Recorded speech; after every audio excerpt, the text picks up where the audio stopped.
14th, about 10 some a.m. here in Dallas, Texas, more specifically Plano, Texas. It's another episode of Powerhouse, number 6 to be exact. Welcome in. What we got on the agenda today, Mr. Paul Roberts? All right, episode 6. Boom. Powerhouse. There is no substitute. All right, not going to talk about politics, but I want to talk about something I believe is controversial, and this is motivation versus discipline. Brandon, I am so sick and tired of people going to an event or reading one of their favorite workout gurus, and then they start posting all this bullcrap. Motivation sucks. Motivation's worthless. You got to have discipline. I'm going to say bullshit to that. You have to have motivation. Motivation is what begins the process. You need people in your life to motivate you. I know I need Brandon Scribner in my life to motivate me. Have to have it.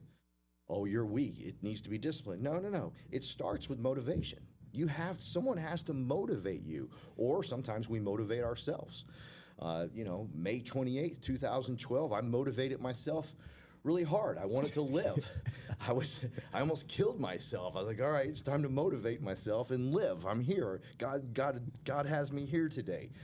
So I'm motivated to live. And I think you have to be motivated, and there's nothing wrong with motivation. I know that people will go watch a Goggins episode and start screaming how motivation sucks and motivation's worthless, and you're a moron. You're not Goggins, for crying out loud. You're overweight and you're watching TV on a couch. Shut up.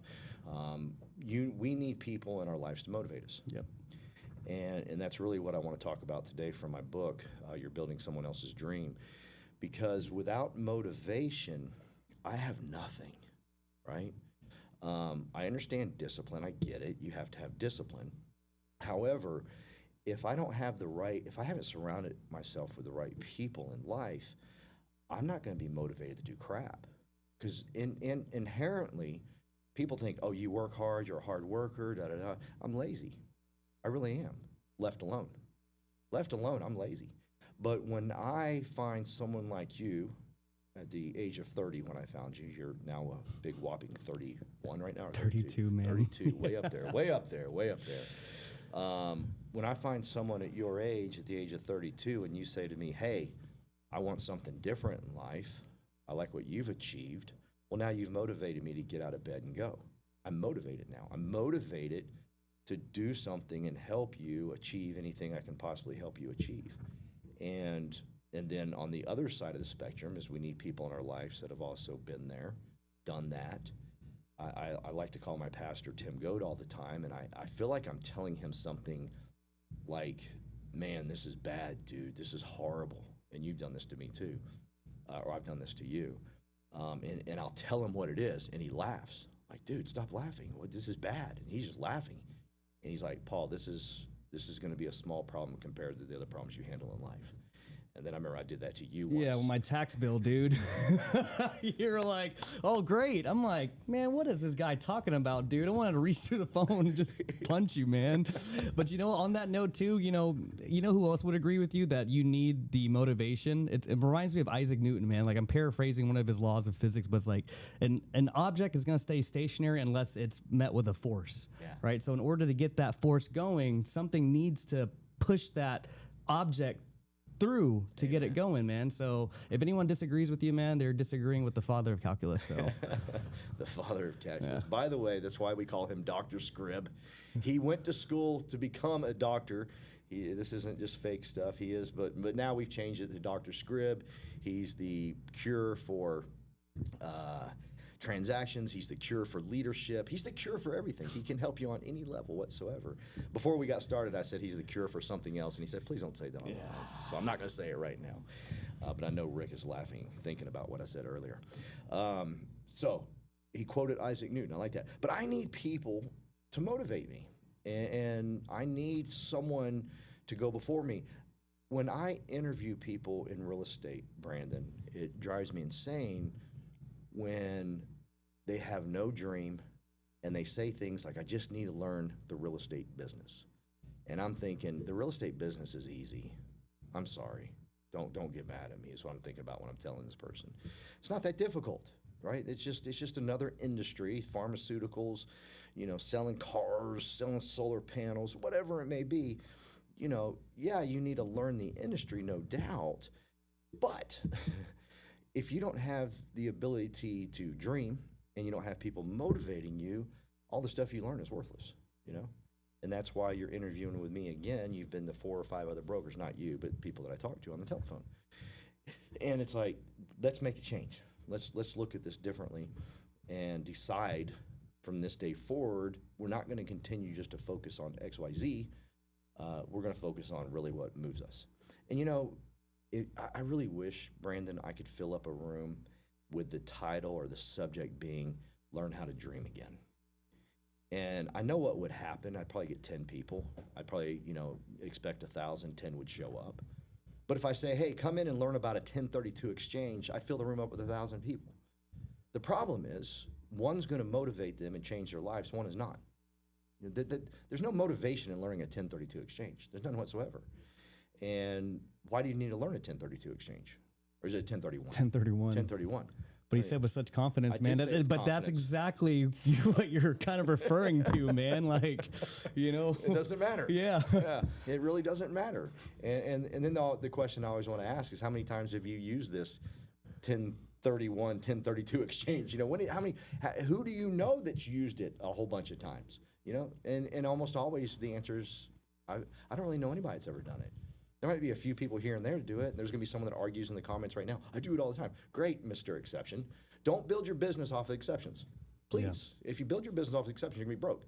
So build it off the tried and true. The tried and true is find some people to motivate you. And I think we've done that at the Powerhouse. Absolutely. And it's what you do on your accountability call.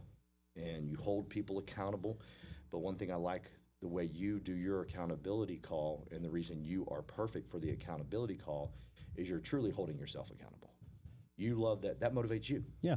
Because you know you got to get on a call with a group of people. They're looking up to you as running the call, but you inside, you're more nervous than them because you want to show up and not let them down. I'm just running with them, man. They may be looking like I'm looking up to me, like I'm running the call, but honestly, I'm running with them. Yeah. And that brings me to achieve my goals and hopefully inspires them to achieve their goals as well. Yeah. So that's the reason why we do it. Yeah. So I love motivation. You got to be motivated. Find people that motivate you. Find people, you know, listen to things that excite you. I mean, I talked about David Goggins. I was beating him up.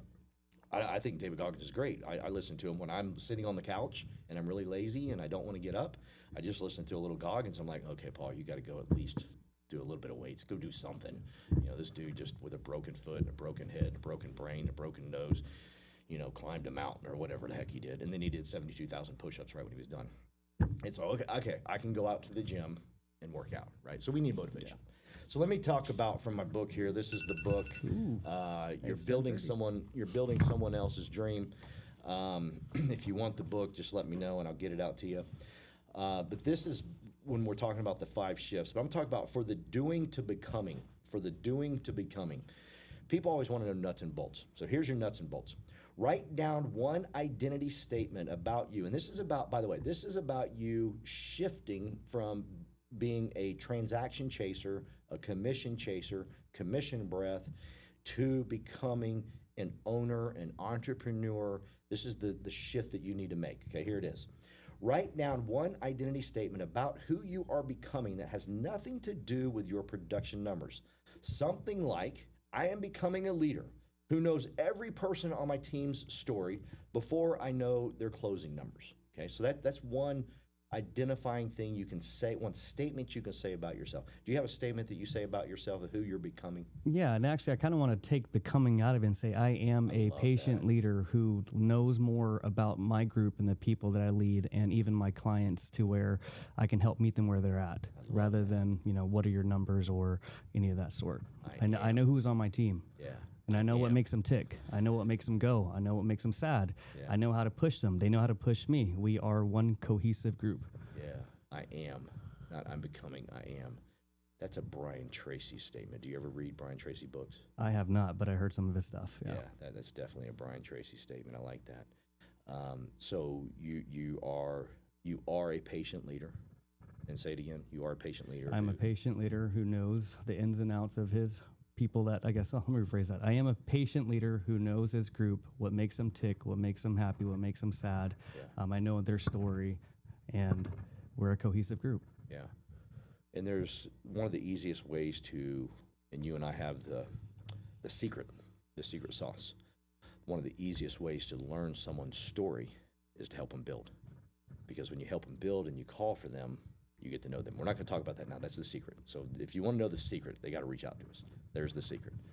But we have the secret. That is the ultimate secret. Because not only are we getting to know our people, but we're being very productive at the same time. You know, we're not just sitting down and drinking coffee and feeling good about everything. We're actually working at the same time and really diving deep into knowing their story. And I could go deeper on that about making them feel great, but we'll leave it at that. So I like that. So you're becoming patient, or you are patient. I like that. Okay, so for the working for money shift, okay, this calculate exactly how much residual income you currently have. Not commission, residual. Money that comes in whether you work or not. Write that number down. Now, for some of you, if it's zero, right? No big deal. Mine was 0 at one point, right? Everybody's a 0 at one point. Everybody, even, you know, the Godfather, Gene Frederick, his was 0 at one point. Gove, the man, you know, Mr. Personality, 0 at one point. Now it's not. So if yours is 0, write 0. Write that number down. Now, write the number you want it to be in 2 years, okay? Because that gap, that's your assignment. Over the next 2 years, what do you want? So what do you want yours to be in 2 years? 60 G's, baby. 60,000. 60,000 a month. A month. Okay, 60,000 a month. I like that number. And this is residual. This is if you and Jen want to take off and go to Italy instead of France, because Italy's way better, Zach. Sorry about that, Zach. I love you, Zach. I'm proud of you for liking Paris. Takes a bold man to like Paris. Anyhow, kidding with you. We're in Paris right now. EXP's in Paris at this moment. Love Paris. Paris is the greatest. Let's go, baby. There's nothing better than Paris. I agree with Zach. Zach's great. Zach's brilliant. Anyhow, so you and Jen want to go anywhere, right? Maybe you want to have a kid. And when you have your kid, do you want to go back to work, you know, the day you and Jen get home from the hospital? No. No, right? No, yeah, you want to hang out with the kid and make sure that the kid likes you more than Jen. I mean, come on, let's be real. Right? Yeah, man. Don't kill me, Jen. It's competition, man. Come on. No, I'm just kidding you. You know, we all know they're gonna like mom better, so we got to hang out in there. Exactly. We got to be hanging out. We have to make them like us. It's unconditional love for mom, but dads, man, we have a whole task ahead of us. And it should be that way. Yes. They risked their bodies and spent 9 months of not drinking, which I know used to be hard for me.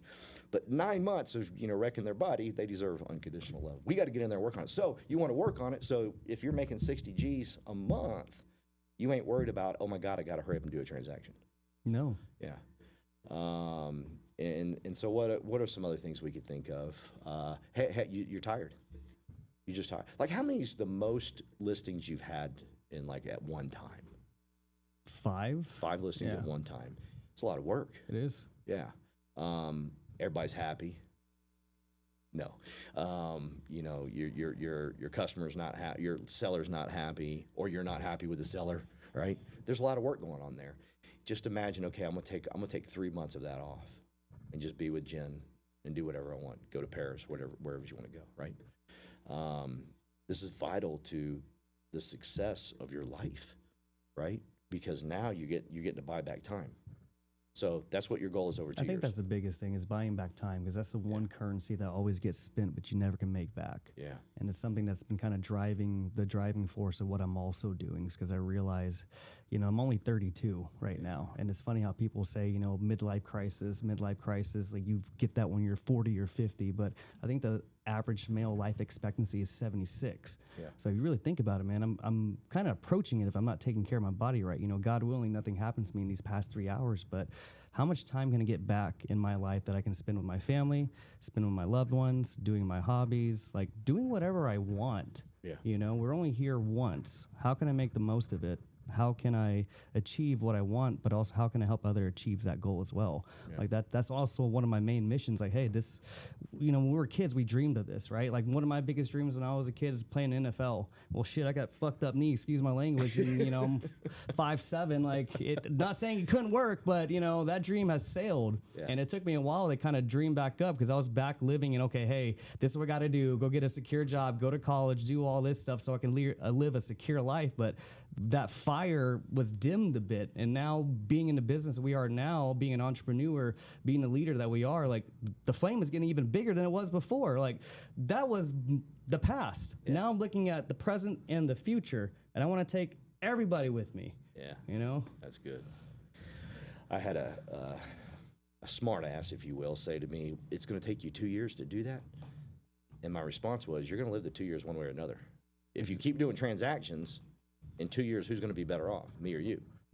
What do you mean it takes 2 years to do it? I wouldn't care if it took 10 years. It didn't matter. And this goes back to a story I got to tell you.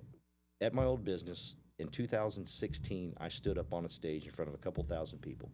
And I told that entire audience, I said, next year I will introduce myself to you guys as the newest millionaire in this organization. 2017 happened. I'm up on that same stage. I said the exact same thing. I did not earn $1 million in 2016. I did not tell anybody in the audience that. All I said was, in 2017, or next year, I will come back here. I'll introduce myself to you as the newest millionaire. The next year it didn't happen. The next year it didn't happen. The next year it did happen. And I got up on the stage. I said, I'm about to cry. I said, my name is Paul Roberts, and I'm the newest millionaire. You know what I'm saying? And here's what I tell everybody. One is, I never made excuses of why I didn't do it. I just kept every year saying the same thing. Mm-hmm. I didn't say, hey guys, I didn't make it last year, but this year's it. No, they didn't remember. They ain't remembering. You know what I'm saying? Yeah. I put it out in the world for me. There weren't people, hey, last year you said the same thing. I mean, it's not like I'm a politician. They're putting me up on the news and stuff, right? People think we're more special than we really are, but really they have their own shit to deal with. Exactly. They're listening to themselves right now, right? But I got up, I spoke it to the world. And here's the crazy thing, is when I tell people that story, does anybody in this room, and there's a couple thousand people in the room when I said this, does anybody in this room feel sorry for me that it took me 4 years to make $1 million in 1 year? I couldn't find anybody. I couldn't find one person. So my comment to everybody in this audience is, quit feeling sorry for yourself right now. Because there's going to be one day ain't no one going to feel sorry for you for what you do. Just shut up and keep going, and don't worry about it, right? I have no idea how I got off on that tangent. You started talking about goals and fired me up. I saw your face change, dude. Yeah. All right, so residual, that's what it was. Okay. Now, the transaction shift to people shift. This is where you're not looking at your people as transactions. You're looking at them as people. More importantly, and you hear me say this a lot, is if you're building inside this revenue share program that Glenn Sanford has so gracefully, beautifully built for us, never, ever, ever track the commissions or the residuals you're earning off an individual. Don't ever do it. Don't ever look at the number. Don't ever write it down, because now you look at that person as a dollar sign. In fact, when I got into this business, I got on a call from someone at EXP. I ain't gonna say who it is, but he said he puts dollar signs above each of his people's heads. I was like, that's the most disgusting thing in the world. I'm hanging up right now. I will never listen to you again. That's just horrible, right? So make it, you want to go from transaction. Now, you want them to be cash flow positive, but if you love on them more, they will become cash flow positive. Yeah. Okay, here we go. So reach out to one person on your team to one person on your team this week with zero agenda, no ask, no pitch, just ask them how they're doing and actually listen. One real conversation. Have a real conversation with someone. Make them feel special. Make them feel like right now I'm Denise's mentor, and I'm teaching her nothing about the X's and O's. Nothing. I mean, she knows more about real estate than I do. Let's be real, right? But she'll text me at least every other day and says, you're the greatest mentor ever. We're not talking about real estate, bro. We're talking about life. We're talking about everything she's been through, the hell she's been through, the things she's overcome, right? It's not about transactions, but it is. But if you make it about transactions, you're in trouble. It's an indirect effect. Thank you. Yeah. Thank you. You build the person, you get them their self-confidence through the roof, or maybe not even through the roof, but up.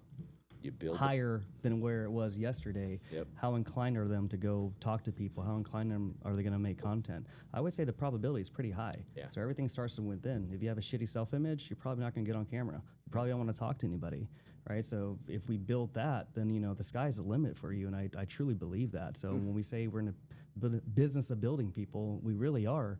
And the indirect effect of that is we're making cash flow. Yeah. And, you know, building dreams, man. You're sounding a lot like Pastor Goad. Build the person. Build the person. He would tell me that all the time. Anytime I was getting frustrated about my where I was, my business, what was going on, he just Paul, build the person. Build the person. Build the person. Okay. For control to leverage shift, identify one thing you are currently doing. This is again from going from an agent to being an entrepreneur. Identify one thing you are currently doing in your business that someone else could easily do, and actually give that to them. Don't look back. Don't ask questions. Just give it to them. Right. In fact, we're headed to July 24th. We're headed to Sphere Rocket. What do they do over there? Make your life easier. There you go. Make your life easier with Sphere Rocket. That needs to be their tagline. Our tagline is there is no substitute. You darn right. But their tagline could be make life easier. I like that. So that's that one. Okay, here we go. This is the big one. You ready?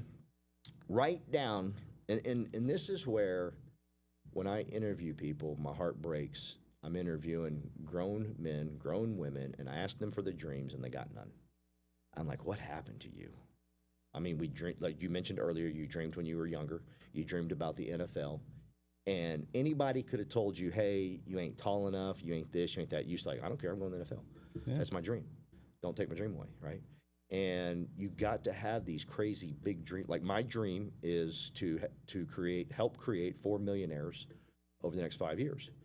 Now, Brandon, I might screw up and help create a bunch of people that make $250,000 a year, a whole bunch that make $500,000 a year, right? Maybe I only get 3 people that make $1 million. Maybe you make 10. Maybe I make 10, right? Yeah. But that's my dream. Okay, my dream is my dream, but I know somewhere in there it's going to be wild. So somewhere along the way, we get skeptical. We start saying we got to pay the bills. We start saying stupid stuff. Well, that's just not reality, Paul. Understand, everything I have in my life is not reality. If you look at realistically, could Paul Roberts be here today? No. With selling a company for 8 figures? No. With hell, just being alive? No, right? There's nothing realistic about it. So quit making your dreams reality, and let's dream. Let's dream big. That's why you need people in your life to motivate you. So identify one thing write down what your life looks like in 5 years if you made all 5 of these shifts fully. Now, not in 2 years. Now, get specific. I want you to write down your dreams: houses, cars, family, freedom, team. Write it all down. Read it every morning. Okay? What would be some of yours? Man, it's gonna be kind of cool looking back in 5 years on this, man. But you know, have a organization of at least 1,500. You know, we're leading at least 2 weekly calls, helping other agents, you know, get freedom. You know, make cash flow. House-wise, man, I want a big 1-story house. Let's call it 3,000 square feet, 3-car garage. The 3rd car garage is not for cars. It's going to be a nice home gym with all the nice setups, bench press, squat rack, like all that good stuff, man. It's going to be on at least 3 acres with a pool, no backside neighbors. It'll be a white house. No, not white house. It'll be a white smear house, and I'll let Jen choose all the other stuff. I'm not a big car guy. Anything that looks good, I'll buy it, right? Have 2 kids, 2 beautiful kids. And we're planning a trip to anywhere. I don't know. Yeah. Like $7 million in the bank. I think that's a good number. Why 7? I don't know. I like the number 7, so we'll call it $7 million in the bank. Yeah. All right. We'll have at least 10 properties. And I'm just happy. I'm fulfilled. I have people that are on the team, and they're on the pathway of doing it too, and I know I couldn't get there alone. Yeah. So I have a lot of people next to me, behind me, in front of me. Yeah. I'm just overall happy. What I love about your goals, you started off with people and you end it with people. In the middle was all things you wanted, but you started off with, I want to help people. I want to lead a call of people. You know, we want to build people, help them dream again. No one's dreaming. And that's why they need this type of motivation in their life. They need dreamers in their life. Again, there will be a day, Brandon, where we run a seminar, a workshop, a convention, whatever we want to call it, where it says, learn how to dream again. And we will fill that room up because people are going to realize they have to have that. Yeah. Because if you are simply just learning all the X's and O's of real estate, you're not going to get that far. You can't go, man. You can't do your day to day in life without a goal in sight, man. Because this shit is gonna bog you down. Like you can find any other reason to tear you down, but you also find a reason to get you through the stuff. You have to look forward to something. So we need the motivation, we need the community, we need the dreams. Because otherwise, what are we doing? Yeah. And when you speak it like you spoke it, you've spoken it out to the world. That's for you. Not everybody's hanging on to that. No one's going to come back to you in 5 years and say, hey, you know, you have a 4-car garage, not 3. Although there might be one person. But fucking losers. yeah. But that's for you. You know, that's for you and your goal, and you spoke it to the world, and that's what's vital to the success. Because a lot of people will say the dumbest thing, well, I don't want to set my expectations too high because I don't want to get hurt. That's the dumbest thing you could ever say. The dumbest. I mean, I set my expectations so high. Like, I am convinced I'm getting into heaven. I haven't been good enough to get there, Brandon, but I'm convinced I'm going, right? I got some big expectations. I'm going to spend eternity with Jesus. Haven't done all the right things to get there, right? That's the same with goals and everything else in your life. Like, well, I just haven't, I don't know if I'm capable of that.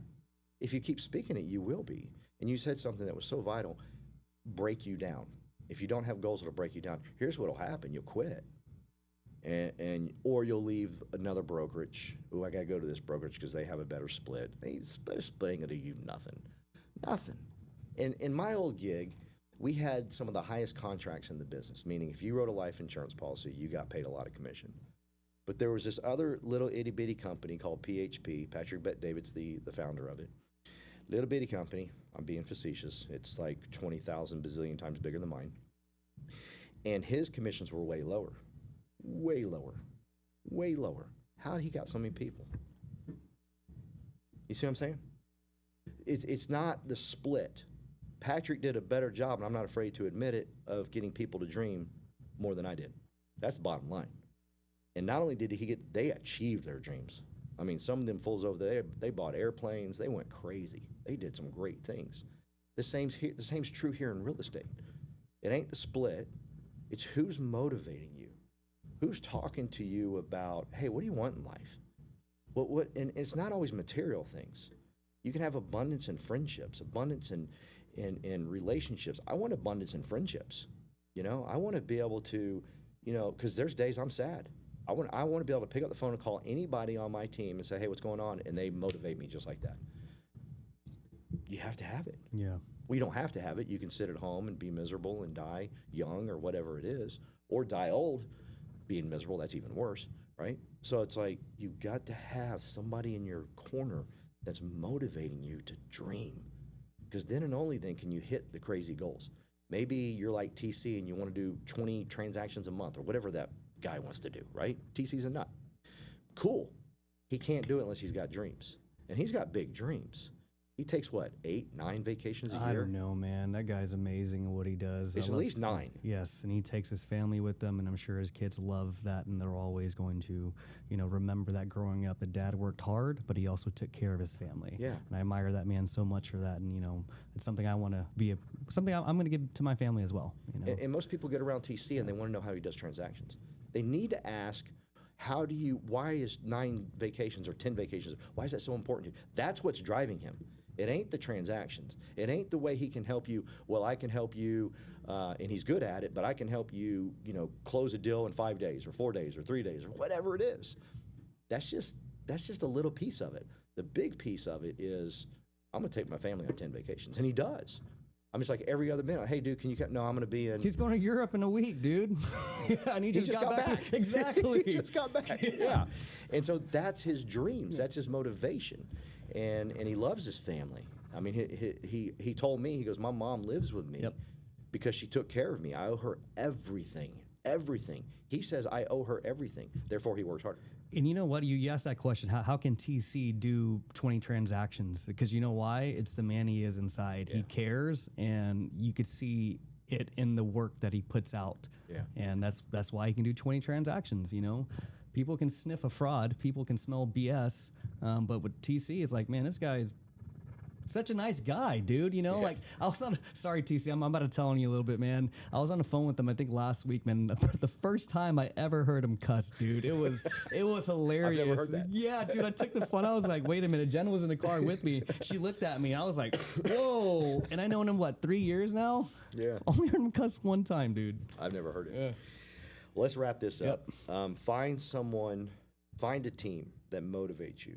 I think if you get on Brandon Scribner's team, he's going to motivate you with his accountability call.